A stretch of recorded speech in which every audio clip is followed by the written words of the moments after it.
যখন তুমি একজন প্রি স্কুল টিচার। এ মাম্পি, তখন থেকে কি বিড়বিড় করছিস?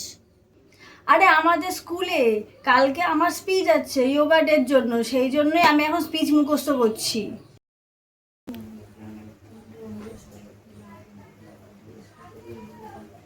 আরে আবার কি বিড়বিড় করছিস? দাঁড়াও না মা, কালকে আমাদের স্কুলে ইয়েলো ডে, সেই জন্য আমাকে এখন ইয়েলো কালারের জামাও পরতে হবে, প্লাস স্পিচ মুখস্থ করতে হবে। দাঁড়াও, ডিস্টার্ব করো না। কি রে, কালকের আবার কি ডে? আবার কি, কালকে এলিফ্যান্ট ডে। তুমি একটা কাজ করো, এটা গ্রে কালারের আমার জন্য জামা বের করে দাও তো। কালকে এলিফ্যান্ট ডে আছে, স্পিচ মুখস্থ করতে হবে আমাকে। আমি স্পিচই মুখস্থ করতে থাকি কালই। Few days later.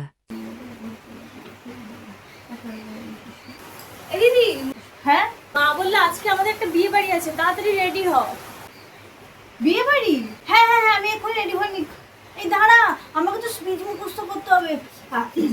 হ্যাঁ, নমস্কার সবাইকে। আজকে আমরা একত্রিত হয়েছি বিয়ে বিয়ে বিয়ে। এই কার বিয়ে?